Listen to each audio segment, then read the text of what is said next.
supposed to be.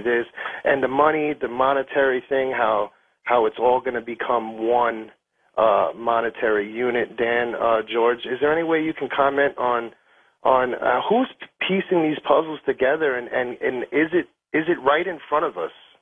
You know, the answers to these revelations. Well, in terms of piecing it together, reporters like Daniel, right, who are few and far between. Right. Well, what is it that he's concluded? Is there any conclusions to all of this journalism? I'm basically asking Daniel, what is it that you truly believe is happening to us? Well, you know, the scheme that we're seeing right now, again, you know, what are these people after, I guess, is the question. You know, what do they want? Do they want money? No, they don't want money. You know, because as I said, you know, some of the wealthiest families in the world, they control the world financially in terms of quadrillions of dollars. I think they have enough money to certainly, you know, eat bad, you know, buy a car and have a comfortable life, you know, for the rest of, you know, for as long as planet Earth is around. It's about bloodlines. Okay, it's about controlling, you know, the destiny of mankind, which is why, again, this is a very old fight, going back about 2,500 years.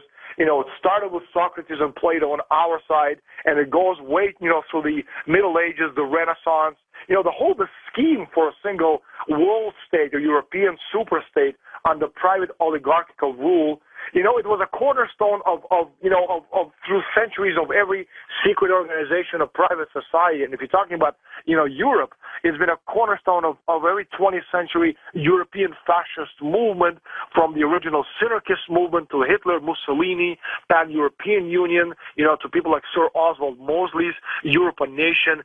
And now, in each instance, the plan involved top-down imperial dictatorship over all of Europe or over all of the world, administered through a decentralized power structures, crushing the sovereign nation states out of existence. That's what it's about. It's about destroying the sovereign nation states. In Europe, as I said before, we have independent countries, our currencies, our constitutions, our flags. Now, just look at Greece. It has been turned into a protectorate. Not only do people don't have the right to eat because these decisions are made in Brussels, not in Greece, and aside from the fact that the president of Greece is a member of the Bilderberg Club, you know, with the new draconian regulations in Greece, people have lost 30% of their livelihood. Whatever little industry was left has been destroyed.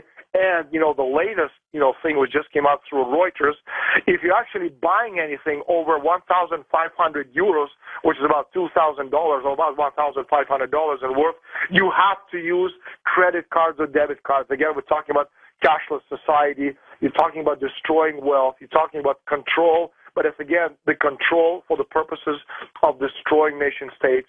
They've been after this for a very, very long time. And needless to say, these people don't believe in God, although a lot of them, especially the European royals, profess to be Catholics or Christians. They're none of those things at all. I don't think that they believe in anything other than their own bloodlines, which they've been pursuing for a very, very long time. All right, very good. Let's take a couple more calls. We're out of time here, Daniel. Toronto, Canada, we go. First-time caller. Steve, you're up with us. Go ahead. Great show, gentlemen. Yes. Many years ago here in Canada, they had the Bilderberg meeting here in King City, Ontario, and I just had 1996, that's right. Have a friend that attended that, and this person was a high up in the Canadian banking system, and they were totally disgusted when they came back after the meeting.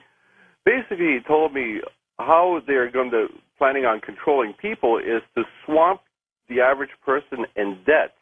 Now, wasn't shortly after that, so you had the nothing down events for all these buying stuff, and then all these credit card campaigns started coming on, and it was just massive debt swamping, and they actually talked about people coming to work while they're sick by just swamping you with debt, and so far it seems like they've been able to do that. I'll listen to your... Well, they have been able to do that, you know, and one of the things, again, you know, you're talking about these, you know, this man coming out totally disgusted. That's one of the reasons we've been able to infiltrate Bilderbergers for so many years, because people who actually attend these conferences, you know, the security people, the intelligence agencies, or the actual attendees who actually don't believe in this one world company control, who are disgusted, they actually search people such as myself out because they know I'm credible, and they actually give us the information. And over the years, we've had a remarkable success rate. My success rate is over 90%, which, in baseball terms, George, would make me pretty much, the greatest hitter in history. Absolutely. And Daniel, we're out of time. I want to thank you for the program. I wonder if there's any way during any of these meetings you can check in with us. Is that possible? I would absolutely love to, because, again, we've infiltrated these people to such a point where it's actually, I'm a bit disappointed how easy they've made it for us. Absolutely, I would love to check in on a daily basis if you want to, and I'll give you an exclusive daily update of everything that is going on there. We've infiltrated the G20 meeting back in November in St. Andrews.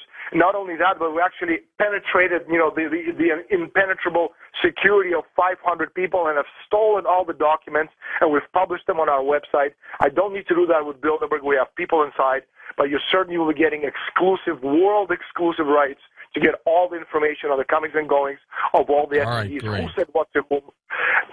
Can I just give the number one more time? Go ahead. To my publisher, 1-800-556-2012.